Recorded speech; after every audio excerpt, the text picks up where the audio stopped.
future. I'm sure you do too.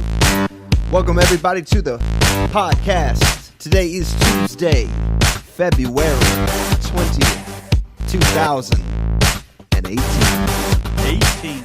I am Clay, and I'm here with the Chief himself. What's up, everybody? In the flesh. And it is time. We missed last week because I was out of town on a trip, business trip. There's a lot of business that I had to take care of and handle on the trip, the business trip. Yeah, the business trip. That was totally business, entirely. What about the pictures on the beach? That was business. It was a video on the beach. Beach business. It was just happening business at the beach. Gotcha.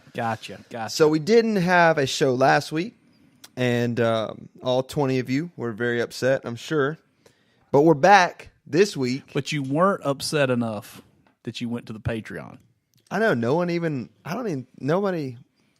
said, well, we're going to show them. We're going to give you money. Give you money.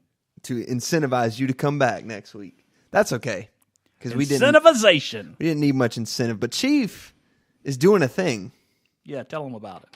Chief's doing a thing where he decided that he's going to be off of, well, he doesn't really use social media. If you don't know, Chief is not really a social media kind of guy. He doesn't have a Facebook. Nope. He doesn't have a Twitter. Nope. He doesn't have an Instagram. Nope. He doesn't even have, you don't have anything. Do you don't have a Pinterest or a... I have Pinterest. Of all the things you could have, you have a Pinterest. But I don't put anything on it. Is it Pinterest or is it Pinterest? Pinterest. Because you say interest or interest. Interest. It depends. If it's money. It depends or it depends? It depends. Anyway, Chief has no social media. So if you want to get in touch with him on social media, the only way is to hit him up at Third Podcast. Yes. Which will not go to his phone. It'll go to my phone, and then I can relay the message. Yes. So if you're trying to get in touch with the Chief, at Third Podcast on Twitter, Instagram, or the Third Podcast Facebook page, you can reach him there. Yes. Can't promise he'll respond. Actually, I can probably promise that he won't respond. But I love to hear from you. But he does like to listen. Yes. But anyway, he doesn't have any social media, but he's taking a break from, what would you call it, news? I watch YouTube. You still watch YouTube? No. I'm taking a break from that. Okay. So he does watch YouTube. He doesn't post on YouTube. Right. But you might soon, right? But there are some people, there's like certain people that I watch on YouTube. Yeah, so okay, so you're a YouTube follower, I guess. Yes. Just not a creator. But Correct. You want to be a creator. Correct. Okay, so maybe some YouTube videos from the Chief coming soon. But you're taking time away from YouTube, away from news. Anything that I consider entertainment. Yeah. So no Florida State, no ESPN, no news, no television except after dark on the weekends and after church on Wednesday night. Okay. None of that. So that I am focusing on quality. Yeah, because it doesn't really affect quantity, but quality time with the ones I love, and they are also participating. For instance, the other night, my 11-year-old and I, we did 1, 2, 3, 4. I declare a thumb war. Okay. Yeah. For probably 2 hours. Oh, wow. And I am undefeated. Dang. So you just won for 2 hours straight. And we laughed.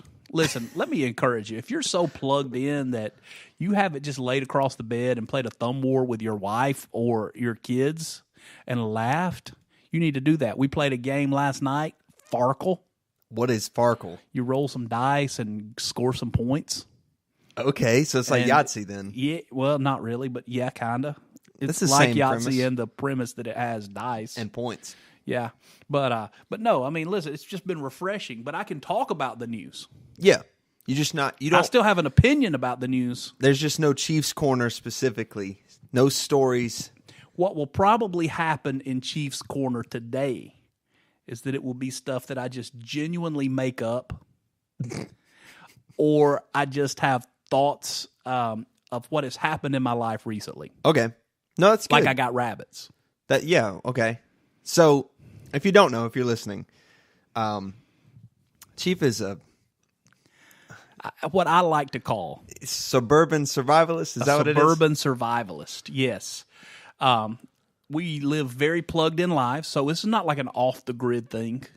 Right. We still live very plugged in lives. Mm-hmm. But we also want to know where our food comes from, what goes into it. We want to plan for, what if something happened, Right. I mean, what if an earthquake happened and it disrupted the food chain? Mm-hmm. My life's not going to change. So we have what I call a suburban homestead. We have, we're growing our own food. The farm. The farm is what, yeah. We grow our own food. We have some chickens and some quail and some rabbits. As a matter of fact, I'll have some quail chicks that hatch tonight. Nice. Yeah. So, that's kind of what I do. Yeah. So for fun. I think that's kind of the thing. You like the challenge of it. Yes. That's challenging to you. It's different. Oh, yeah. It's unlike anything else you're really doing professionally or, My job is challenging. Well, yeah, but it's not the same kind of challenges, though. No, different challenges. Yeah. It's a whole different type of. Okay, yeah. So that's kind of what's going on, which means that unfortunately for the listener, I have to carry the show here. Oh, I bet you still don't have to carry the show. With my research. With my immense wisdom, I bet I still have great depth of insight in what you're going to say. Well, we'll see. But we have to rely on my research now. And yes. my reporters in the field. So it's all going to have kind of a hipster slant to it. Not necessarily. Today's episode is... Would you consider yourself Christian left? Now that's a topic that we should talk about. Okay. Would I consider myself Christian left? Probably so. Let me, you know what? Talk a little bit about that. Let me get an accurate definition of Christian left, though, because I want to be sure. Well, I think that, I'm talking about someone who has a strong faith, but slants probably more to the left on the political spectrum. Okay. The term Christian left refers to a spectrum of center-left and left-wing Christian political and social movements. Yes. That largely embrace viewpoints described as social justice and uphold a social gospel. So, obviously, that's really vague. And well, by that definition, I think I am too. Yeah. I that's think, not what I'm talking about. Okay, what are you talking about? I'm talking about, you're a Christian, but you slant more towards Democrat. Some things is hard for me. You're liberal in your viewpoints. And I don't mean you embrace, the anti-Christian values. Right. So, abortion, of course, is a given. Correct. That, I'm not down with that.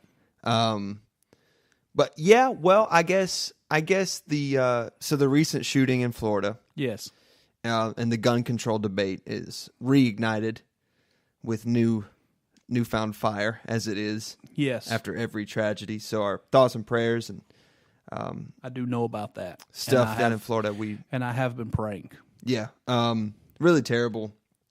And there's a lot of things. I don't really want to talk too much about that because there's so many angles to that story. I'm not right, really but super informed. No, but I do want to point something out. Okay. That all of these shootings, they're happening where people in everyday life don't have guns. Mm-hmm.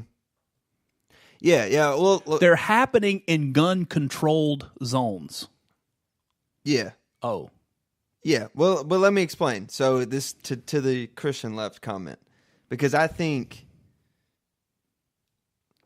and I'm sure this argument has been up there plenty of times as this gun control debate has raged, but all the stuff you have to do to be able to like drive a car, right? Mm-hmm. Like all the tests you have to take and pass, and then there's even more to be insured and to purchase a vehicle and that kind of stuff. And the argument is that there's less to do to own like an AR or something.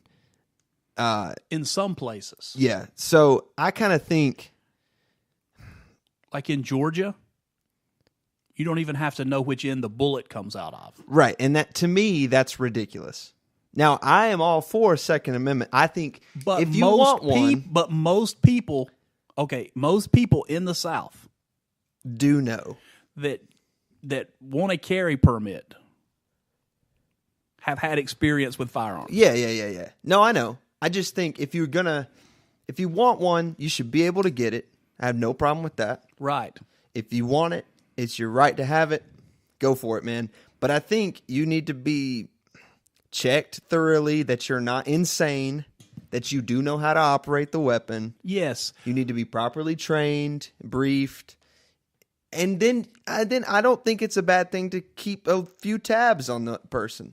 The insurance companies keep tabs on us for accidents that happen in a car and those kinds of things. I mean, I'm not saying invade people's privacy. I'm just saying. Okay. Now, I completely agree from the standpoint of this moron that shot up this school should never be allowed to own a gun again. Of course, he's never going to be out of prison, so he's not going to be able to. Right.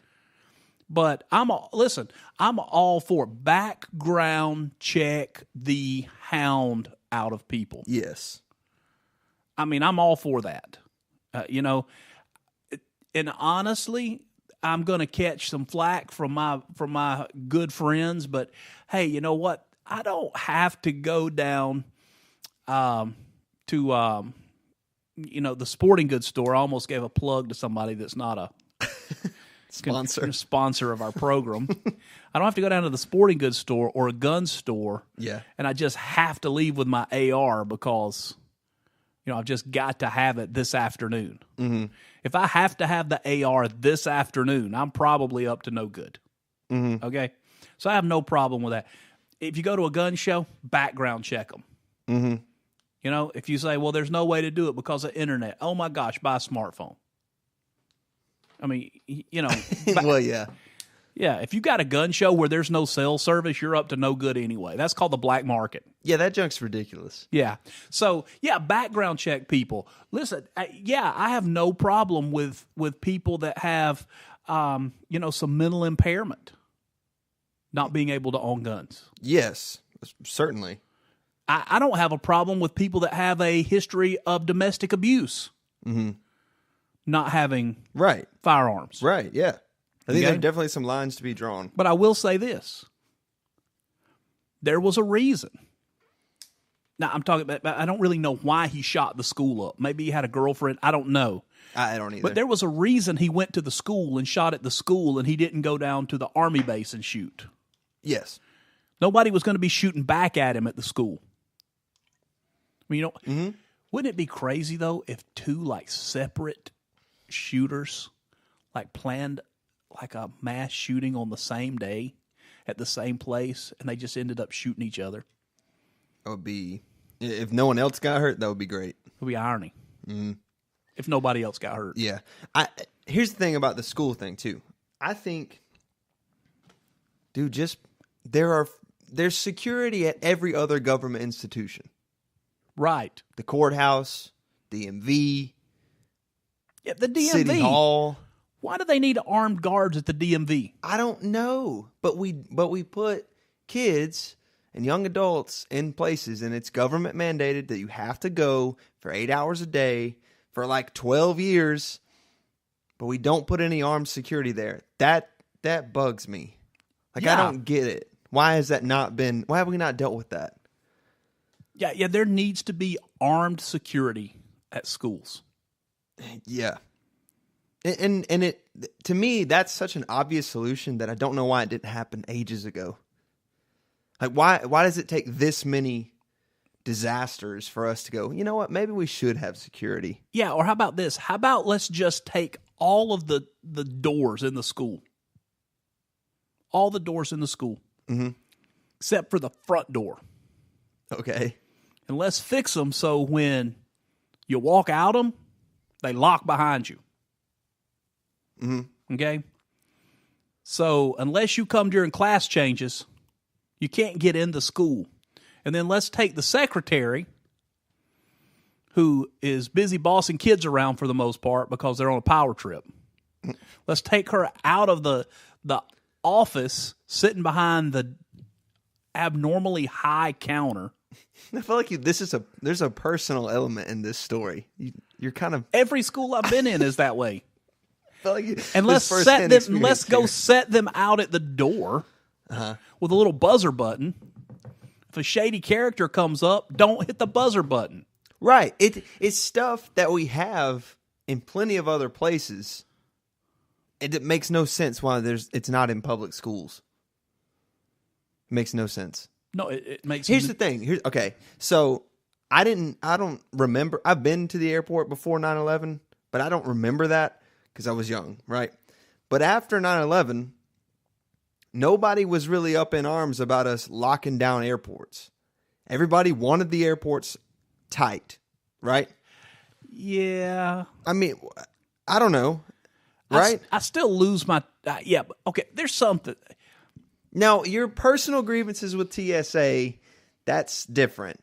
But I'm saying like metal detectors, I'm saying security. I get flagged every time I go through the airport. Now I understand I look like I own a gun. Okay? I don't know what that means, but okay. I mean, I look through the line and I think to myself, that guy, he probably doesn't own a gun. Do I look like I own a gun? No. Really? No, it's the long shirt. That sets it off? Yeah, it's like the hipster long shirt. The long shirt's like, yep, that guy's definitely not carrying. Yeah, I think so, because you couldn't, I mean, you would have to wear your gun down at your knee to get it out from under your shirt. That's a good point. So, actually. Okay, but I get flagged every time. And, I mean, and it's like, I have an intimate relationship with some TSA workers. Mm-hmm. They know you very well. Oh, yeah, they've been in places that not many people go. Gross. It's okay, but here's my thing. Here's my point. But right, we put top-notch security in our airports. Right. 9/11 happened, and we were like, yo, the airport is... Except for... Well, yeah, okay. Except What's my lady's name? Our friend Hardman. Yes. I forget her name. In Chicago. She's just an anomaly. But she's not trying to hurt anybody as far as we know. The thing is, when 9/11 happened, we were all cool with, hey, let's make the airport kind of locked down. Let's make it difficult to get through, et cetera, et cetera. We responded to the tragedy. But now, school shooting after school shooting, and you know what we didn't do? And guards. Why don't we put remote controls on the airplanes? And the joystick is fingerprint activated.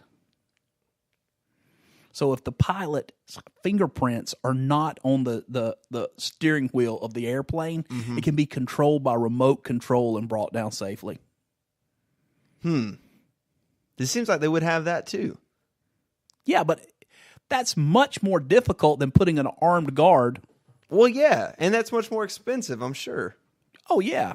I mean, and I've heard this argument too, that we've got all these veterans that aren't working, they can't get jobs, or they're unable to get jobs, whatever the reason is. All these veterans who need an opportunity. They've come home from battle. Wow. They need an opportunity.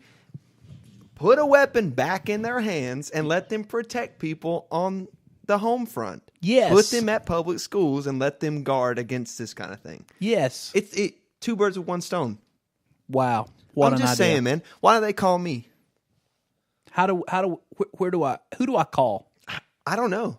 I really don't. I'll tell you who I'm going to call. The next governor of Georgia, Casey Cagle. And I'm going to say, put our, National Guard to work in our public schools.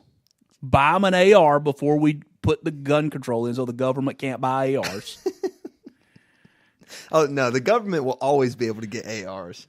Yeah, The The common person may not, but the government will. I'm going to buy mine this afternoon. I'm going to go buy 4 more ARs this afternoon. I'm here, and so back to your original one point. for each room of my home. I don't really want one. I don't care to carry one. I don't know. It just doesn't interest me. Maybe a gun?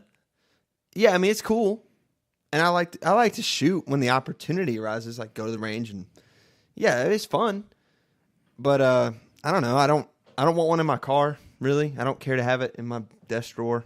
I don't want one on my hip for sure because I already don't like wearing like things tight in the waist. I don't like wearing tight things. Do you own a pair of bottoms that don't have a drawstring? Yeah. I have 2 pairs of jeans that actually button with a belt. I've never seen you wear jeans.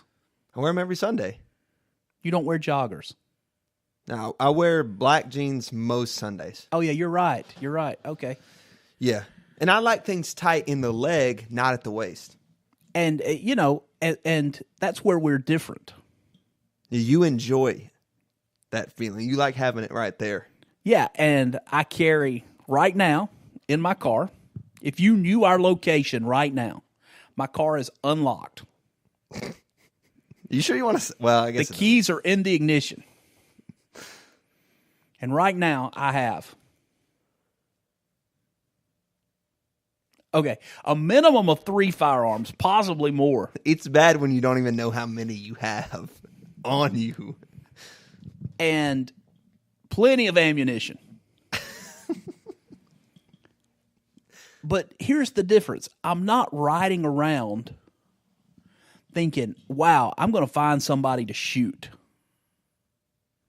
Right. Well, yeah, I know. I get it. And that's not most people's mentality. But I tell you what will happen. If I pull up to, I can't name a store because we have no sponsorship. Somebody sponsor us so we can talk about you. And I will talk about you every week. I will create scenarios with your store name in the title. Patreon.com/ just third something podcast. Okay, so, and I pull up. Yeah. And a guy jumps out of his car. Yeah. And he storms in the drugstore with a weapon. Yeah. I'm going to stop that situation. I'm going to put an end to that situation. Mm-hmm. If you come to my home, it will not end as a hostage situation. Right. I understand. So, that's why I carry a gun. I feel that I have an obligation to protect humanity around me. And you have the right. Yes, to bear arms. And yes. And protect others. Correct. And yourself. Yes, and I believe that that Georgia, where we are, yes. I believe that we do have the castle law. My home is my castle, and I have the right to protect it. Mm-hmm. By any means necessary. Mm-hmm. So why wouldn't you protect your home? I mean, Yep. I'm just saying. Castle doctrine. Castle, yeah, I call it the castle law, but yeah. So anyway, yeah, I know that gun control is a big thing, and I know that bringing it back to where we were, a lot of people, are saying I'm on the, I'm a Christian, but I'm skewing towards that liberal side on this particular issue. But I don't think just that makes you right or left. Yeah, I don't know. And see, here's the problem with these labels. This is why I really don't really get into the labels, is because the definitions are so fluid and dynamic. And depending on where you are, it means different things. Yes. Because left in the UK is different than left in the US. Left in California is different than left in Georgia. And left in the 60s is different than left now. So it changes with time, with geography. And I really don't know, honestly. And when I grew up, I thought left was when your parents forgot to carry you where they were going. You got left at home. I got left at home. I got left at the store. Oh, geez. I got left at the ball field more than one time. Speaking of this shooting incident, though, Yeah. since we're here, so 1 hour after the news broke about the school shooting in Florida last week, Yes. Twitter accounts suspected of having links to Russia released hundreds of posts taking up the gun control debate.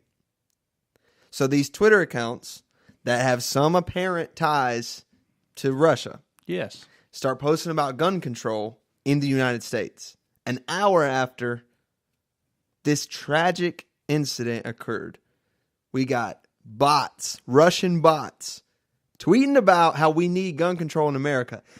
Now, I'm not much of a conspiracy theorist, but I'm just saying that it's pretty weird that the Russians would have us disarmed at the citizen level. That sounds like I'm not accusing anybody of anything. I'm just saying it kind of sounds like the beginning of a plan to invade a landmass where the citizens are unarmed and you can just take control of it with armed soldiers. Let me tell you something. I'm just saying. Let me tell you something. If this is Red Dawn, the movie Red Dawn, is what you're talking about. And listen, I'm leading the Wolverines. I'm telling you, because I can't fight off the whole Russian army, but you know, I help people meet Jesus. Mm-hmm. That's my job. Yeah. Listen, if they come rolling in with guns blaring, I'm going to make some introductions. Well, I'm not disarming. Hey, as long as their bots don't convince But yeah, no, that everybody is just to vote it out. I mean, it's just weird. I'm just saying it's weird. It's not weird. Listen, an unarmed society is more vulnerable than an armed society. Right. Essentially, they want to make. Essentially, the idea is make the entire United States a gun-free zone. Well, then, I mean, who wouldn't come take it? Right. At that point, could we even fend off Canada? I mean, where masculinity is at an all-time low. They're very nice people. I don't think they're going to come for us. No, but, they're waiting. You think so? Canada's in waiting? Yeah, Canada, they're just waiting, man. They've got a proxy going on the Russian bots, and they're actually Canadian bots, but they look like they're from Russia. They have been saving all this money because they don't have to have a military. They've been saving all this money because we do everything for them, and they're just waiting. They're going to come. They can throw silver dollars at us, whatever they need to do, because listen. What? I'm telling you. And then, you know, from the South, let me tell you something. They got guns in Mexico. Oh, yeah. They shoot them a lot. Mm-hmm. You know, I mean, when we're unarmed, the cartel, we're vulnerable. I don't know. That's a weird story. You disarm America, crime goes up, not down. Yeah. I mean, I don't know, but that makes sense to me. Well, it should make sense because it's true. Anyway, that was a good discussion. I'm glad you brought that up. Let's consider that. I don't even remember how we got here. You're talking about Christian left. You're talking about if you consider yourself Christian left, I would love to hear from you. I would love for you to just let us know. Comment section, social media, whatever. What does that mean to you? I'm Christian left. What does that mean? And do you feel, especially Southern Christians, do you feel somewhat alienated because of your views? Just let us know. Yeah. It's just interesting. I don't know. I'm not ready to call myself a particular label. I'll tell you this. I'm not registered Republican or Democrat. I'll put it that way. I choose to decline my registered party affiliation. Do you? I will say this, that one time I got a signed postcard from George W. Bush thanking me for my grassroots effort that helped him get elected. What? How about that? Had him and his wife's picture on it, and it was signed. And dude, I scratched it. It's a and real it was sig? a real sig. A real sig. Nice. Yeah. W. Yeah. Anyway, today's episode was supposed to be kind of health oriented because I have some health oriented stories. Because I'm a liberal conservative. Yes, you're very liberal with your conservative ideas. Yes. Yes. This was kind of a health themed episode. I don't know how we got to that, but Well, I mean, what could be more health? What could be more about health than people not getting shot? You're right. That's a health issue. But let me ask you this: how do you sleep, Chief? What position do you sleep in? Yes. You can't choose all of them. Do you sleep on your back mostly? Left side, right side, stomach? Yes. You use all of them equally. I have no prejudice when it comes to going to sleep. Standing, sitting, half reclined, full reclined, stomach. Okay. For example, last night, I was on my left side. The whole night? No, when I went to sleep. Okay. But I'm just as likely to fall asleep on my back or on my stomach. I don't prefer the stomach, and the reason I don't prefer the stomach is because I have to put my hands up under my pillow. And for some reason, that position makes my arms go to sleep, and I feel completely helpless when I wake up and I can't feel my arms. Wow. Okay, so, there's been studies on this forever. But I also don't think that I fall into one of those 5 love language things either. That's different, but okay. So, I mean, I don't necessarily think that I can be studied. But does any part of you, do you have chronic pain in your body? Yes. Not due to injury, just unexplained pain. Back pain? No. All my pain can be explained. Okay. So it's just pain from past from injuries, wear and tear. Wear and tear. Because they say, okay, that... I have the body of an 80-year-old. 25 million U.S. adults cope with chronic pain every day. Yeah. So, there's a lot of different sources of pain, but apparently a big one is how you sleep. Affects how much pain you have. Okay. Right? Most Americans sleep on their sides, according to the National Sleep Foundation. And while many do it without pain, this is apparently not the best way to sleep. Okay. It can cause shoulder and hip pain, obviously, because you're laying on your shoulder and your hip for the most part. On top of that, sleeping on your right side means right side down. I understand, yeah. Can aggravate heartburn. Does your esophagus tilt that way or something? Yeah, it loosens your lower esophageal sphincter. Oh, we're talking sphincters now. It's getting real in here. Which... I didn't know. I only thought you had one sphincter. Well, apparently there's one in your esophagus as well. Okay, both ends. Yep. Keeps the stomach acid from rising up into your stomach and throat. Yeah. But on the right side, it loosens that. Yep. Okay. Sleeping on your left side keeps that shut. So if you sleep with your left side down, you're less likely to get heartburn. Okay. At night. I don't know. But this says... Shelby Harris, she's a sleep medicine expert at Albert Einstein College of Medicine, says if your sleep position is working for you, you don't have to change it. Really? Yep. But if you're waking up in pain, then it's different. Do we know if there's any government intervention plans to mandate that we all sleep on our right sides? Mm-hmm.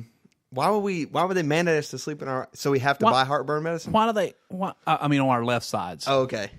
I heard one time that crushes your heart. Is your heart's on the left side? That it kind of squishes everything over there. It makes sense. Let me tell you why. Let me tell you why millions of Americans have pain from sleeping. Because millions of Americans are just like me. They're fat, and it presses them down into the mattress too hard. Okay, so 7%. If you weigh 300 pounds, you can't get a mattress soft enough. 7% of sleepers sleep on their stomach exclusively. Okay. This position puts pressure on the entire body, and they're at risk of numbness and tingling, like you're talking about. Yep. If they turn their head to one side or another to breathe, that further increases the possibility of muscle and joint pain. I will tell you this, when I do sleep on my stomach, I adjust my pillow so that my face is pointed straight down. So you like keep your how do you do that? How do you breathe though? I adjust my pillow so it holds my face up off the mattress. So the pillow kind of goes over your forehead? Yeah, it bunches up just above my eyes, and it leaves enough space that I can breathe between my face and the mattress. Dude, I can't do that. My wife, when I sleep like that, when I go to sleep like that, my wife reaches over and feels to make sure I'm breathing because she thinks I'm going to smother. Well, yeah. I mean, to me, even though my face wouldn't be touching anything, still that's too claustrophobic for me. But here's the conclusion of it. Sleeping on your back is the best. Only 8% of people sleep on their back. Back sleeping is the best for pain management. It allows the body to rest in a neutral position, which is great for reducing aches. It also cuts down the heartburn. It keeps your head elevated above your chest. There you go. So you want to make sure you want to keep your skull, like, apparently even with your body. You don't want it too high. Right. But you don't want it laying back either. Correct. Sobakawa pillow. That's what you need. But it says... Buckwheat. Filled with buckwheat. Buckwheat. Here's a way to train yourself to sleep on your back. Okay. Are you ready? You sew a tennis ball into the lining of your shirt on whatever side you need to avoid. When you flop onto your side of your stomach, the discomfort will ensure that you flip back over, even if you're dead asleep. Which would require me to wear a shirt. Yeah, well... I guess I could just duct tape one straight to my stomach. Oh, gosh. Having to take it off in the morning would be terrible. Or what if you, like, tossed too hard and it ripped in the middle of the night? No, it would only take one night, because when you had to pull the one off of your back or off of your stomach and pull the one off of each side, you'd be like, crap, I'm not doing this again. I'm sleeping on my back. There you go. That's the updated. The tennis ball was the first way, but this is just straight duct tape it to your skin. I don't wear a shirt when I sleep. Who wears a shirt when they sleep? I guess some people like it. You know, there are those shirts that you get.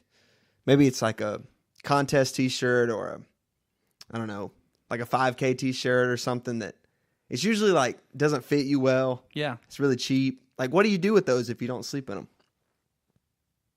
Well, I put them in the bottom of my quail pen.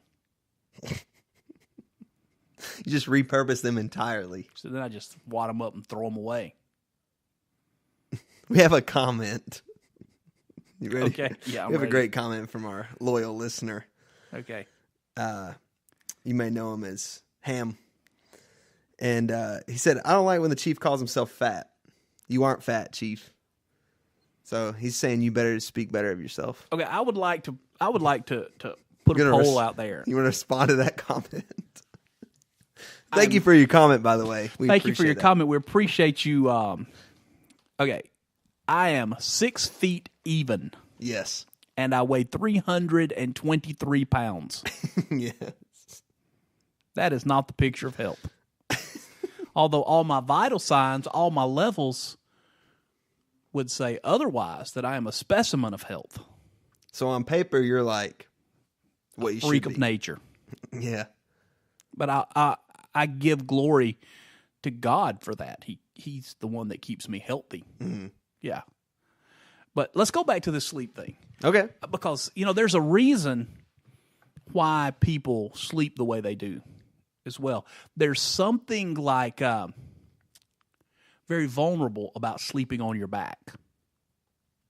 You think so? I mean, you're facing up toward the world, though. Right. Okay. But just thinking, I'm flat on my back, and an intruder breaks in, and my entire vital area is exposed to them. To like a stabbing or a axe chop. Or just a staring. I mean, you know what I mean? I mean, it's like you're just there.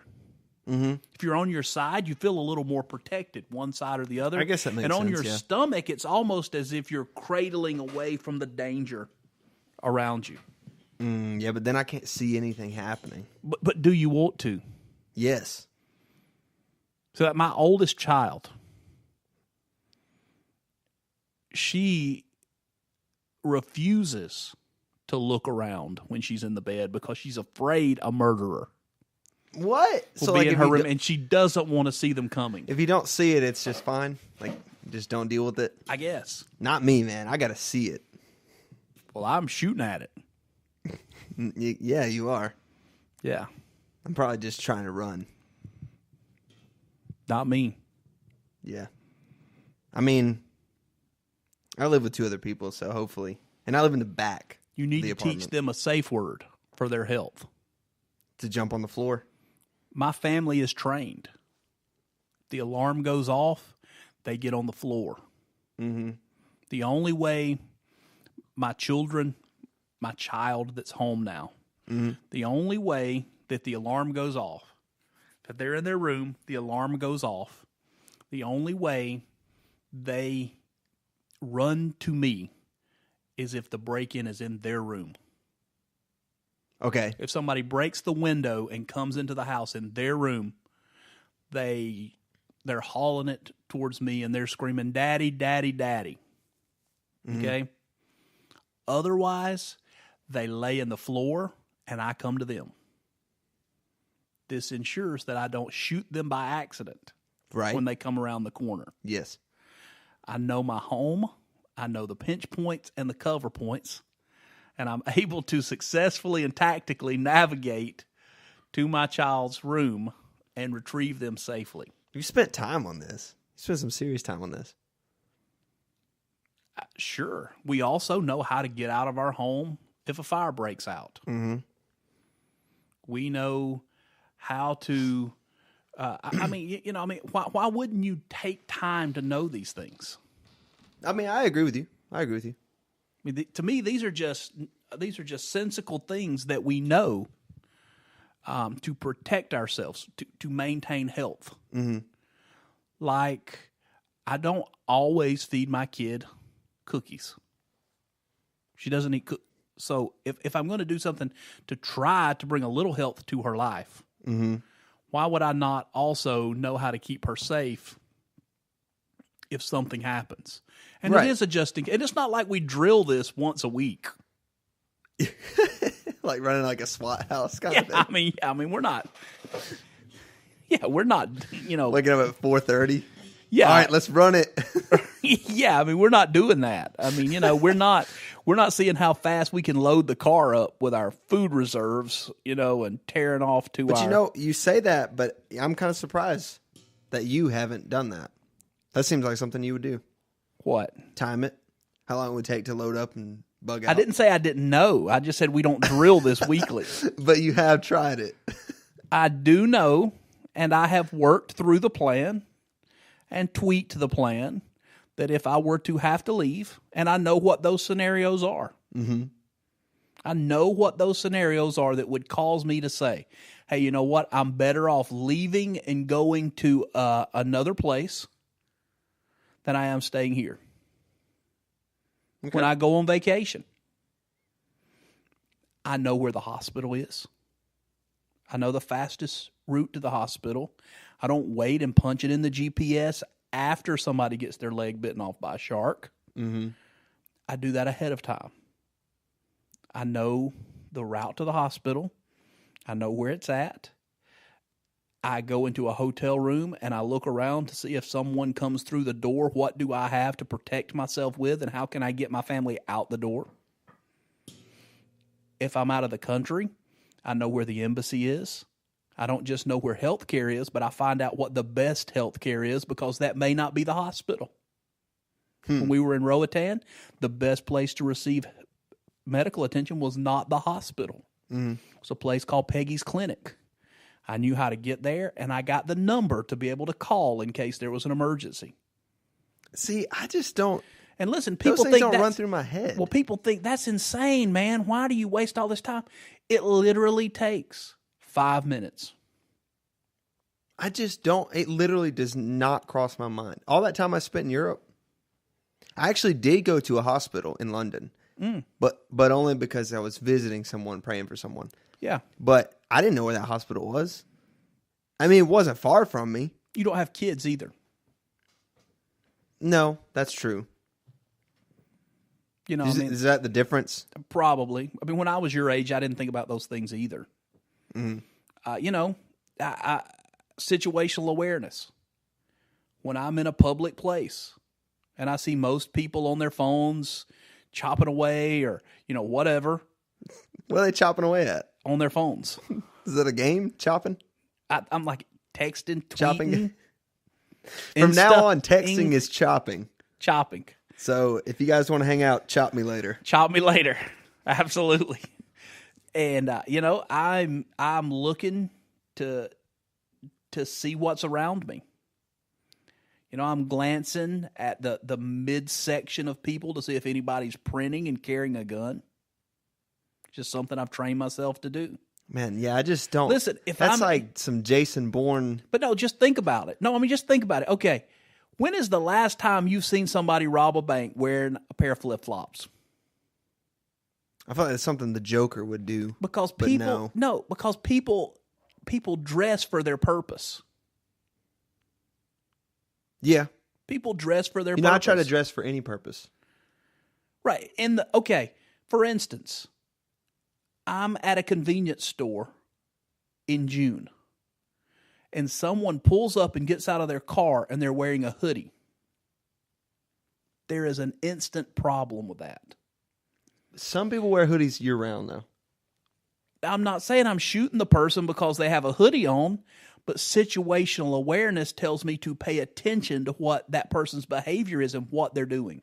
Do you understand what I'm saying? I understand, yeah. I just don't do that. I don't know why. Right. Just haven't thought about it, I yeah, guess. I mean, all this deals with health, right? Sure, yeah, I guess so. I mean, and it's not like, would you classify me as a weird person?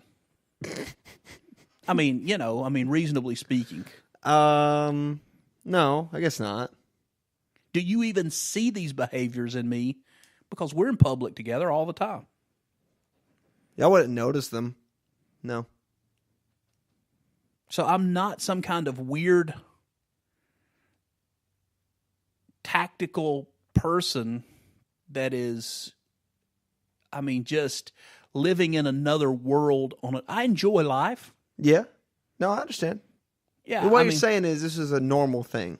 Yeah, when we go to a restaurant, I know where the exits are. Yeah. I sit facing the door. Now, I am like that. I do like that. But usually, to be honest, full disclosure, I usually do that because I like to look out the window. Okay, that's fine. And just like in the lull of the conversation. Yeah. I just like the window. It's just nice. It's just things to know. When we go into a movie theater, my family loves the movies. Me too. When we go into a movie theater, I'm very familiar with most of the theaters we go into. Yeah. I like to sit, if I can, behind the entrance where the actual hallway pours out into the theater. Okay. Very few theaters, the entrance is in the back of the theater. Mm-hmm. It's normally halfway down. Mm-hmm. So if I'm sitting behind that point, I'm shielded by that wall. Yeah. And if someone is going to come in and cause mischief, they're going to start that mischief with what they can see. Yes. So that gives me time to take that cover and have a tactical advantage as they come around the corner. Yeah, I'm with you. No, it makes sense. Just little things like that. See, I know where, based on the theater that I'm in, and I just pay attention that if I walk into the theater, I know where my car is. Okay? Mm-hmm. And I walk in and I sit down and I know if I go out that exit door, my car's on the other side of the building. Yeah. Or my car's right outside that door. I'm with you. Your phone, have you seen that on your maps now? Does your phone show you where your parked car is? I don't think so. Yeah, well, I think I'm not usually chopping away when I'm in public. So no, I'm just saying, like, if you happen to open Maps after you park somewhere and you've used Bluetooth in your car, yeah, it shows you where the car is. Really, and it says parked car, and it will even map you back to your parked car.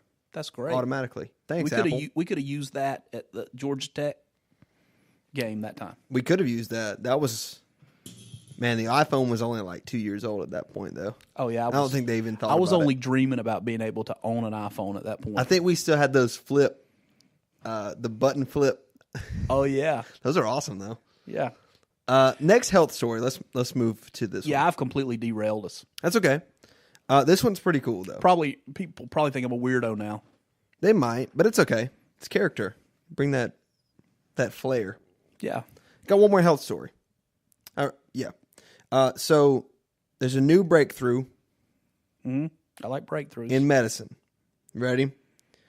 Researchers have developed tiny autonomous robots, nanobots, Ew.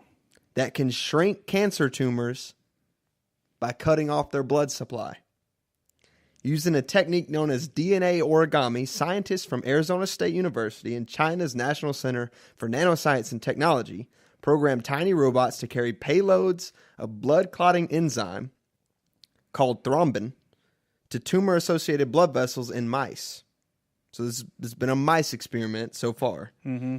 But once the nanobots reach the surface of those blood vessels, they send the thrombin to the heart of the tumor. Cuts off the blood supply, tumor can't grow. Wow. Pretty incredible, right? That's pretty cool. I mean, I know when you're testing on mice, we're still removed a little bit from human trial, I suppose. But that's a pretty big deal. Yeah. I mean, I was thinking about like all cancer needs is blood, right? That's it. It's really all it needs just to happen. Yeah. Even if you don't like use the organ anymore. You know that just needs a blood supply. All of us have cancer cells in our body? Yeah, I've heard that. Because they're just regular cells that go out of control, right? Yeah, they're just mutated. Yeah. Yeah. So what do you think? I mean, are you down with a nanobot treatment? Like if you had a tumor and it was on the table. I think they should change the name. Why? DNA origami? Mm-hmm. Sounds like they're folding it up in there. I don't even know what that means. I don't know what that process actually is. I mean, origami, that's when you take a piece of paper and fold it into the shape of an animal, right? Well, yeah. Well, not necessarily an animal, but some shape. According to the study, the nanobots block the tumor blood supply, and cause damage to its tissue within 24 hours. 2 days post-treatment, the researchers saw evidence of advanced thrombosis, and after 3 days, they noted thrombi in all tumor vessels. So it's a really targeted attack. It only attacks the cancer. Am I okay with it? Is that what you're asking? Yeah, like if it came down to it, like obviously it's not ready yet, but if it came down to it and you needed to make this decision, are you down with the nanobot? It's not going to make me sick. It's not going to diminish my quality of life. I don't think so. I think that's kind of why it's such a big breakthrough. Shoot them in there. Because it's not like chemotherapy. Here's the thing. It's more targeted than chemotherapy. Here's the thing. And even radiation. And I've had these... Listen, I have in-depth discussions with my family about a lot of things. Yeah, People you do. should try talking to their families more. Yeah, there you go. PSA. But, if I am... if I get that diagnosis, for me to undergo treatment... Now, I'm not saying this is for everybody. This is for me. Mm-hmm. If I were to... if they were to tell me I had cancer... and I was given, 60-40. 60 live, 40 die. 60, this is going to cure you. I still don't think that's high enough odds. Okay. You're going to have to give me some high odds, because what I don't want to happen is the time that I have left with my family, I don't want to spend that sick and in a diminished capacity. I agree completely. Listen, and people are going to say, but you'll think differently because it's so painful. Let me tell you something. Pain is just pain. No pain will ever be worse than me not being able to spend time with the people I love. Well, because with And pain, you it's know me. manageable. You can manage pain. Yeah, and you know me. Mm-hmm. You know, pain's not a thing to me. I operate under a pretty high level of pain most of the time. Yeah, you have pretty high tolerance. Yes, I mean, pain is just a reminder that it's there. But I can deal with pain. I can't deal with being sick and weak, and that diminishes life. Yeah, definitely. And I just want to be there. I want to be present. Nanobots, if they offer me a different source and they're like 20% chance it's going to save you, there's like a 3% chance they're going to bust your heart open on the way out by accident. Gosh. But you're not going to get sick. I'll be like, nanobot me, baby. You're not worried about the Chinese taking over your mind or something with the nanobots? No, not really. I'm not either. I mean, what have they really got? Right. Like, why would somebody want to take me over with nanobots? Right. So they can watch me play PUBG on my computer? So today's episode was titled $11,000 tip. Okay? We didn't get to that. That was going to be my first thing, but when we got into a different discussion, so I'm going to end with it, okay? $11,000 tip. Would you ever tip $11,000, Chief? Like if, let's say you had the means, would there be any service worth $11,000 to you? Like at a restaurant? Okay, if I had the means, you mean to me that $11,000 would not be a huge sacrifice? Correct. Did you tip $11,000? Possibly, but not based on good service.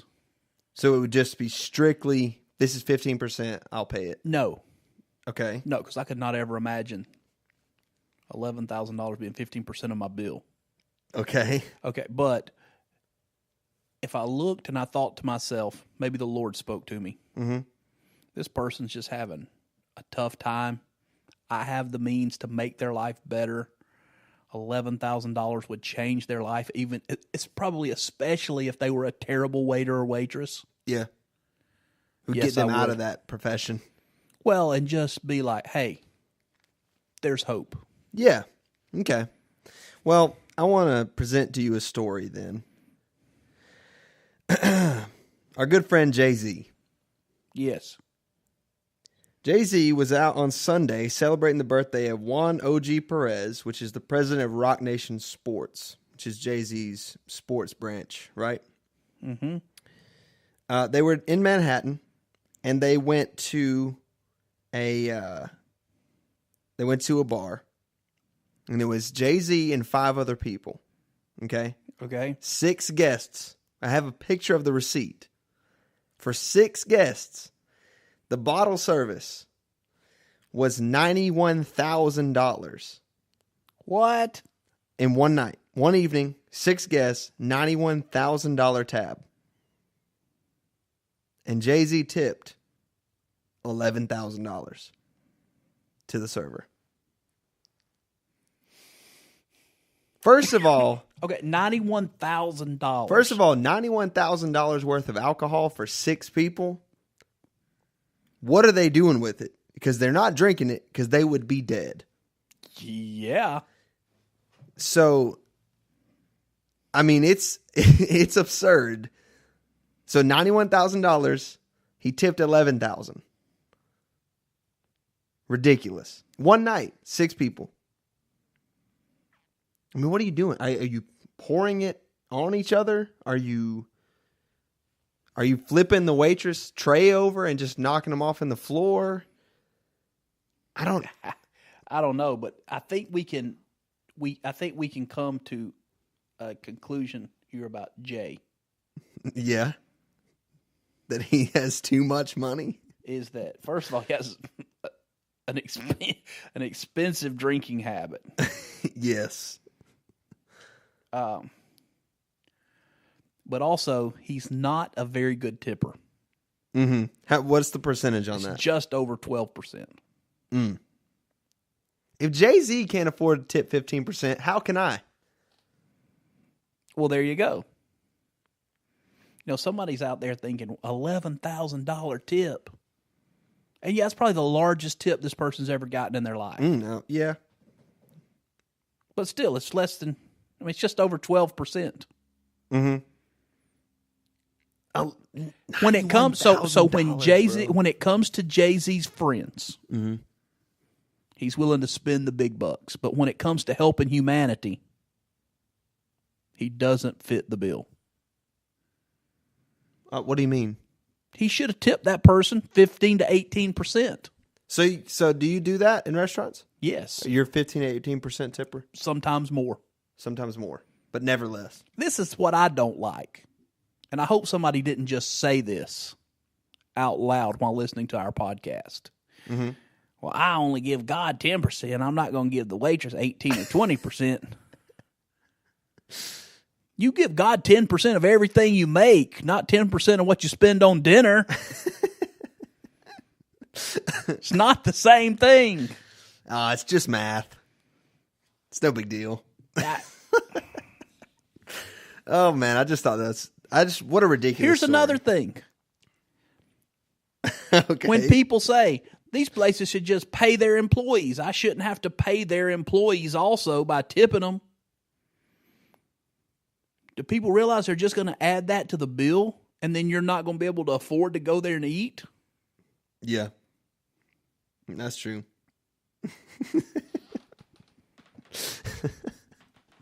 $11,000. Listen, 12% what were they tip. drinking?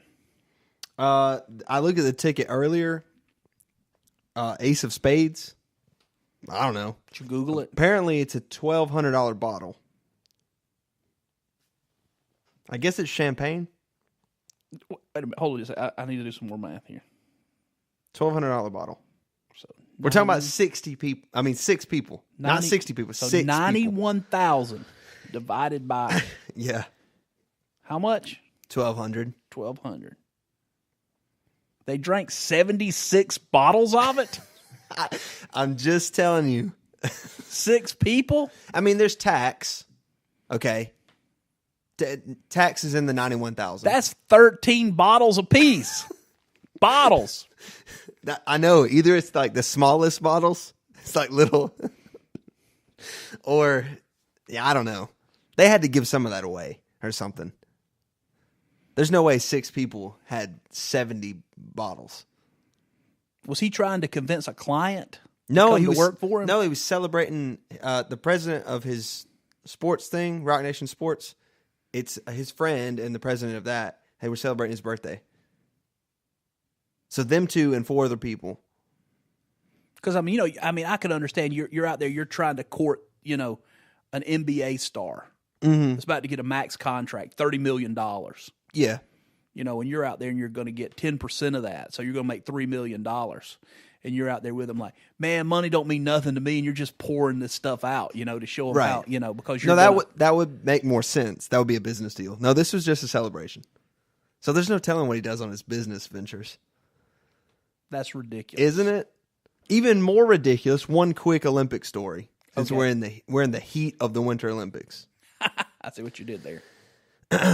Free skier Elizabeth Swaney. Okay. She's an American-born skier. Yes. Skiing for the country of Hungary in the Pyeongchang 2018 Winter Olympics. Okay. She made it to the Olympics. Okay.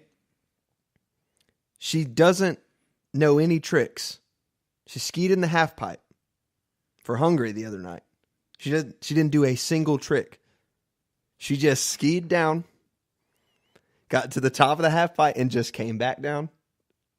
Went to the other side and she just got to the bottom, and that was it. Get this. She has never won anything. Mm-hmm. She's just a normal, average skier. Yes. She's able to compete for Hungary because her grandparents are from Hungary. Okay. She started entering World Cup events in 2013 as a skier. Mm-hmm. The only thing she did that separates her and got her to the Olympics is she never fell down. So to qualify for the Olympics, you have to end up in the top 30 or something. Yeah. In these World Cup events several years in a row. Mm-hmm. So she did. only because she didn't fall down. Enough people fell down to put her in the top spots to let her qualify for the Olympic Games. You need to look at the run. If you're listening, you haven't seen the run, you need to look it up. Elizabeth Swaney. The run is incredible. Not a single trick. She's just kind of skiing down. She gets all the way to the bottom. She doesn't fall. And that was it. All you have to do is not fall. How many medals has the U.S. won? I don't know what the current. Let me look. We're not in the lead, right? No, we're not doing very good this year. Norway, I think. I didn't think we were doing very good. Well, I wanted to make sure we weren't doing very good before I opened my mouth. Mm-hmm. The president, chairman, dictator, potentate, whatever it's called. Yeah. Of the U.S. Olympic Committee was public a few weeks ago talking about that this was the most diverse group we had ever sent to the Olympics. Really? Yeah. He was celebrating the diversity that we were sending to the Olympics. Yeah, sure. Maybe we should stop sending diversity to the Olympics and start sending the best athletes again. Yeah, it looks like the United States is 6th place. We only have 12 medals. 12 medals. We won. Here's the thing. We won Sochi 2014, the last Winter Games, with 28 medals. We won the whole thing. We weren't as diverse then. Currently, Norway has 29 medals. We didn't have an openly gay person. I don't remember. No, we didn't. This is the first year. Oh, it is? Yeah. But it's okay because we're diverse. I want to win the games, man. I want to win. I don't want to go because I'm diverse. I want to go because I'm the best. Yeah, that's true. Or I want to go because I figured out the loophole, like Elizabeth Swaney, and I can just make it down. But she's the best at not falling down. She really is. I mean, you know, it's the Olympic Games. It's a competition. I want to win. Wow. Yeah, so we won with 28. Norway already has 29 this year, and we still got several days Norway. left. Yeah. But, I mean, to be fair, they have to, like, ski and stuff to get, to work. Right? Yeah, I mean, it's sure, part of their but life. Still. Just, I don't understand. I mean, play to win. We're that country. We are. Or are we? We've become that place. That place. What a somber way to leave it. But we're over the hour, 7. Yeah. Oh, the mic swing. It's not a mic drop because it's on a stand, but you swung it around. You done? You out? Done. Well, since the Chief is out and we're not winning the Olympics, I don't mean to leave you on a down note. Let's hope we bring it out. Oh, there's no way we can win now, right? Not enough events left. So, anyway, no one can hear you without your mic. Let's go talk to our PSA, talk to your family tonight. If you're not as prepared as Chief is, that's probably okay because he's probably over-prepared. But get a little bit more prepared for anything to happen. Remember to tip your waitress or waiter. Don't tip 12% like Jay-Z. Tip 15 or more. Or $11,000, whichever one comes first. We will see you next week on Third Thoughts, live every Tuesday at 4 p.m. on Spreaker. You can catch us on iTunes. You can catch us on Google Play. Anywhere you get podcast stuff, we're there. We're in action. Join the conversation. Chat with us. Shoot us a message on Twitter, Instagram, Facebook. Wherever you're at, we're there too. We'll see you next week. We out.